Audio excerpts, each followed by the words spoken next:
dream. I was flying high, I was feeling fine. I won't be put in line, 'cause I'm ready to do my time. Simply Financial with Christopher Calandra, Certified Financial Planner, is an innovative, comprehensive, informative, and cutting-edge podcast that discusses financial topics ranging from personal finance, economics, politics, and personal growth. Simply Financial will cover intriguing and thought-provoking questions so that the listener can simply increase their financial IQ. Welcome to the Simply Financial podcast. I'm your host, Christopher Calandra. This is episode number 1 of, believe it or not, season number 3. So a few days ago, I paid my daughter Marissa's college tuition bill. She's entering into her second semester of her freshman year. And it got me thinking about the student loan crisis in this country, and I wanted to share some thoughts with you today. On a personal level, my wife Joelle and I, we did a pretty good job planning for Marissa's college. She was born in August of 2000, and I think we made our first contribution to a college fund that month. And pretty consistently along the way, we contributed to her college fund. I think there were some periods when we did not because we had other priorities going on, but we did a pretty good job planning for her. We have a well-funded 529 plan. She got some scholarships. We also were blessed, got a gift from a family member to help out a little bit, and additionally, we're going to have to cash flow some of the cost because what's in the 529 plan is not enough to get her through her 4 years of undergraduate work. But we did a nice job, and I'm pleased with how things turned out. Of course, if we had more money in the 529 plan, that would have been even better. But along the way, with 2 children and lots of demands on money and several priorities going on at any given time, again, I think we did a pretty good job. So I want to share with you some alarming statistics. Student loans, this is according to Bloomberg, student loans have seen cumulative growth of 157% over the last 11 years, going back to the time of the Great Recession. It is the only segment of the consumer debt marketplace that's had cumulative growth. Crazy growth, 157%. In comparison, auto loans have grown by 52%, so about a third. And believe it or not, and this in and of itself is a crazy statistic, mortgage and credit card over that same period actually declined 1%. We all know tuition continues to go up seemingly every year. And to show you how much pressure this is putting on Americans, the delinquency rate is 10.7% according to Forbes magazine. So more than 1 in 10 borrowers of student loans are 90 days late or more. Again, in contrast, mortgages are only at about a 1.1% delinquency rate, and car loans are at 4%. So 10.7 is a big number that really highlights how problematic the student loan crisis is, and it seems to be getting worse. To add bad news onto bad news, interest rates are going up. So interest rates on student loans are at the highest rate they've been since 2009, and they're around 5% right now.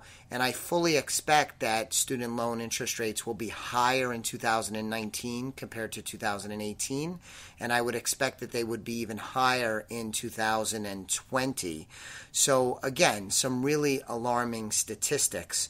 So where do we stand now? Why is the student loan crisis? Why is it a student loan crisis? Well, there's now $1.5 trillion in total student loan debt. It's a staggering number, and it's the second largest pool of consumer debt behind mortgages. And the average debt is $37,000 per student, and we have 44 million borrowers in this country. So we have lots of debt, we have increasing delinquencies. we have interest rates going up, and we have the costs of college education going up all the time. So let's talk about some advice that I would like to share.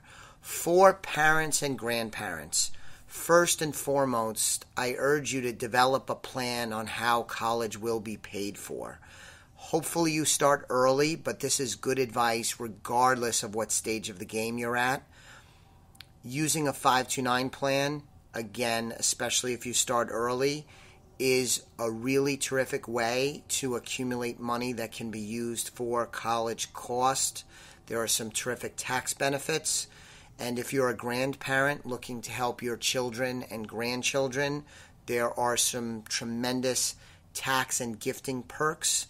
If you want more information about that, please come check in with us at Elliott Wealth Management Services. But you should use a 529 plan. It has been a very successful vehicle for my family, and I've used it successfully for many of our clients, and I urge you to look into it if you haven't already. The next piece of advice revolves around school choice. Having gone through this recently with Marissa, I know the pressures of wanting to send your child to the school that they want to go to regardless of cost. But for many of us, and rightfully so, cost needs to be a factor and it shouldn't be ignored, especially if loans are on the table. So factoring in private school versus public school, going away versus living at home, going part-time instead of full-time, and looking at the financial aid packages you get from schools that you've applied to and have been accepted to, some schools will give more aid. It could be financial aid, it could be academic scholarships, but school choice is incredibly important, and I would suggest that saying any school at any price is not appropriate in an instance where borrowing is on the table. Which brings me to the next point. I believe avoiding debt is the best way to send someone through school. I recognize in all instances that may not be possible, but be very conscious about the debt. Be very deliberate about how much debt the child is going to be saddled with, or if the parents are going to pick up the debt, how much debt they are going to be saddled with.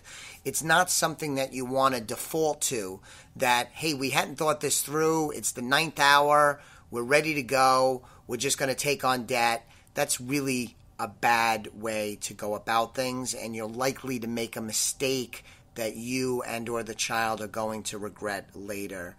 And the final point I will make for parents and grandparents is that this is very much a teachable moment where you can educate the student on the financing of college, what debt means, what that will obligate them to later on, if the parents and or grandparents are paying out of pocket, how much of a sacrifice they've made. This is definitely something that should be a family matter that's discussed thoroughly, and I would say that there should be an openness about sharing the financial aspects of funding college, whether it's loans, gifts, scholarships, financial aid, cash flowing it, whatever the case may be. So that's my advice for parents and grandparents. Separately, I'd like to give some advice for those that have student debt.